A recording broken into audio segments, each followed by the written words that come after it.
Welcome back to the return of the weekend wrap. No frills, no production, just honest thoughts. So, in my predictions video, I said that the Artur Beterbiev Anthony Yarde event, I should say, was on paper, it looked like a really good show, and I gave a lot of credit to Frank Warren. I said, for a non-pay-per-view standard type card right now, it looked really good on paper. Like the people that was on the card, Willie Hutchison, Tommy Fletcher, Carol Atuma, Moses Atuma, Artem Delakian, just as, in terms of that flyweight scene, him, Sonny Edwards, and, Bam and all that, it just, yeah. And then the main event would obviously be the main event. It would be where it was. So I said, yeah, this is a good card on paper. And I put that on there. I didn't watch all of it, luckily, because I was actually watching the Man United Reading game, and I pretty much just switched over for the Atuma fight when it was halftime. I saw how that kind of went down. Carol Atuma took his first loss. It was a very, very lackluster performance, and as a southpaw, he ate that straight right hand down the pipe all night, which is not something I was expecting. I mean, we know that's the southpaw killer, but the fact he just could not adjust to that, I don't know what happened. But seeing bits and pieces of the other parts of the card and just hearing the response from other people, I'm actually glad I was watching the football and not the card. So from what it looks like, it was absolutely trash. And yeah, I said on Twitter, I think at this point, Frank Warren just needs to have a main event, and that's it. Undercards clearly aren't his bag at the moment, or he's paying so much for the main event that there's just not enough money left to have decent undercards. I mean, the Atuma Moderna fight was probably like the best other fight on there, from what I've heard, and it was the one where there was an upset. So yeah, Frank gotta do, actually no, don't do better, just scrap it all together. Literally, I think you need 2 or 3 fights on your cards from now on. You need the main event, you need like a strong co-main chief support, and then maybe a showcase fight for one of your up-and-comers. Everything else, just do the small hall shows on a Wednesday or a Thursday or something, because clearly putting on these cards, they're just not your thing. But let's talk about the main event real quick. So this is probably one of the few times where I've got every single part of the prediction right. The person that's going to win, the method they're going to win, and the round they're going to win. I've had it a few times. The Charlo Castano rematch was probably like the other most notable time that comes to mind for me, the 10th round KO, which I did predict. But this one, I did predict that it would happen round 8, and I said it would either be a brutal knockout or it would be the corner throwing in the towel and the ref stopping it. And yeah, that is exactly what happened. Now look, with regards to the fight, it was competitive. I don't think it wasn't a close fight though, not in my opinion. I've seen the scorecards from the judges, and yeah, I don't know what kind of BS they're trying to pull. I gave Anthony Yarde 2 rounds. I gave him the first, and I think I gave him the 6th. And even that one, it was debatable, like, because between rounds 5 and 6, like, Beterbiev was, he almost like he was kind of taking those rounds off to try and get some energy back.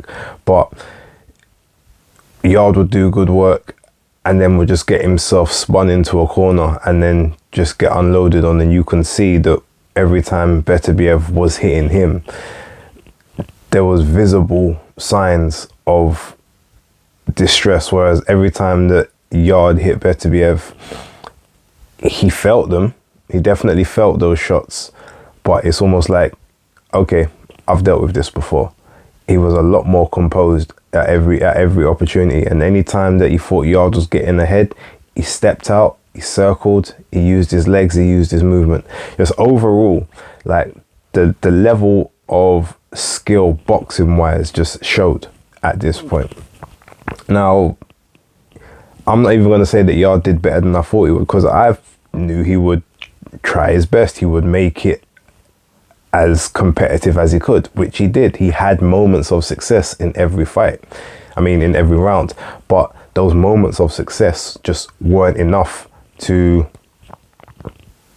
say that you're on this level, as far as I'm concerned. Now, I've seen some people say, yeah, no, he's definitely world level after this performance. No, I disagree. He has shown a lot of improvement, especially since the Kovalev fight and, you know, the first Lyndon Arthur fight or whatnot. But as far as I'm concerned, you can't be world level if you've never had a world level win.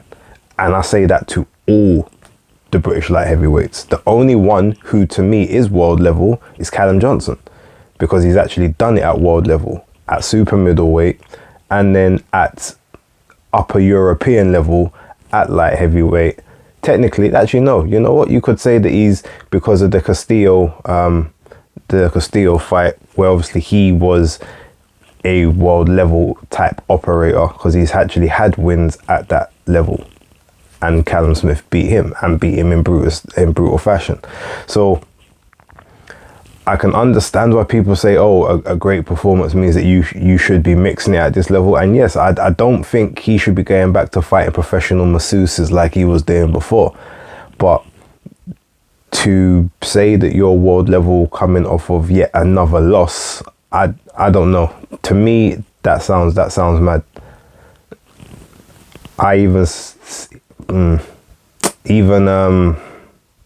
Someone like, for instance, Chisora. I've never said Chisora's world level. Chisora, to me, before, I always would have said was British, but he did win the European one, so he's European, maybe upper European level. That's his ceiling. Like, he's not beat a world level guy that I can remember. And it's the same thing. It's the same thing with Yarde. So, look, credit to him for sticking it out and taking punishment and taking a beating for as long as he did. He had moments, but everything told me that those moments wouldn't last, purely just because of the way he fights. Yes, he's got good speed, respectable power, like explosiveness, but the explosiveness was what told me that if this fight wasn't over in the first 3 rounds, he was going to be in trouble. He just doesn't have the body mechanics or the, to be able to go 12 rounds at a decent pace and to be able to put on a sustained attack against an opponent without gassing out. I mean, his mouth was open fairly wide from the end of the second round. And it was, he did well to obviously keep going and keep pushing through, but you could tell that, the energy was draining. And then there was times when he was getting brought into the ropes and he would tuck up and then would just try and throw a Hail Mary shot hoping to land. Like, against these elite, not even world level, these elite level fighters, like, you have to have a better game plan than that, and he didn't. I don't want to sound like I'm being harsh, because ultimately there was none of the other guys I would have given a better shot than him right now, with regards to this bout. But to me, the writing was always on the wall. But I wasn't one of those people that thought, he's going to get knocked out in 2 because Joe Smith Jr. got knocked out in 2 or in 3. Nah, he would be around longer because he doesn't fight the same way Joe Smith Jr. fights. He doesn't just walk forward with a high guard, trying to apply pressure like that. That's not the way he moves. As I said in my video, his best bet was to punch when Beterbiev is punching and also be first to stop him from being able to punch, but not to walk forward, almost to like be on the back foot, look to set him up. And I did say I thought that Beterbiev would take the first round or 2 where he would maybe try and he might go a bit aggressive just to see what Yarde's got, but then he would start making Yarde have to walk towards him in some of the subsequent rounds, which is exactly what he did. And yeah, all of that he just knew, I just got to keep your legs moving, and sooner or later your energy is going to deplete to a point where my work's just going to be the more telling. And I saw obviously some people got really hyped over the cut over the eye for Beterbiev, but ultimately that was a clash of heads as opposed to a punch, so it wasn't going to get stopped or anything like that. So look, with regards to it, I say it was a good performance, but it doesn't tell me anything further. So what I want to see him do now, realistically, I want to see you fight Dan Aziz next. Like that British title, that Commonwealth title, like that you had, which is the level you've operated at. Go back there, clean that up, then go for the proper European title and do those building blocks. Like take those fights, those step up fights to the necessary next step, so that as soon as you come back to world level, you are suitably prepared, especially if those belts are going to fragment. That's what I would say.